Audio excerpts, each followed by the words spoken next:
គឺគ្នាអត់ឌីគ្នាសុំខ្ចីលុយខ្លះបានទេហៅឡូយើងកំពុងតែវេទនាដូចឯងដែរនឹងផឹកទៅ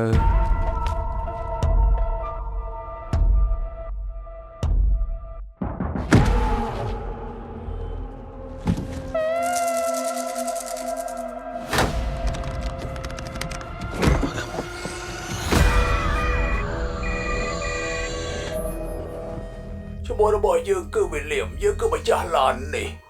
លោកចង់យ៉ាងម៉េច ឯងមិនគួរលួចគេទេឬគឺងាយណាស់ត្រូវទេ អើលោកហ៊ានចោកខ្ញុំផងហ៎ យើងចង់ឲ្យឯងដឹងថាអ្វីទៅជាលទ្ធផលចុងក្រោយឯង តែខ្ញុំទៅ លេង ហេជួយផងហេ ឯងព្រមស្រាប់យើងហើយនៅ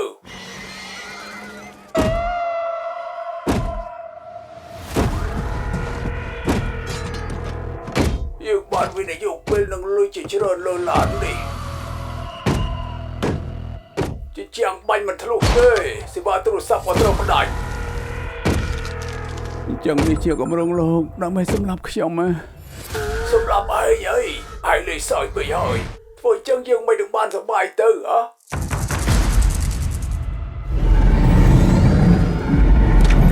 ប្រមលោកចង់យ៉ាងម៉េច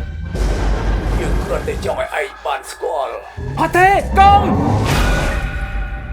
រសជាតិថ្មីខ្លះ ជប់ទៅក៏មិនបានហើយបែបនេះមែនទេដែលឯងចង់បាន យើងចង់បានយុត្តិធម៌ យើងឆ្អែតឆ្អន់ហើយយើងឆ្អែតឆ្អន់ហើយ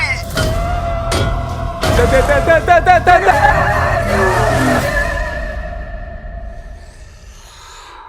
សួស្ដីអេឌីឯងនៅក្នុងឡានយើង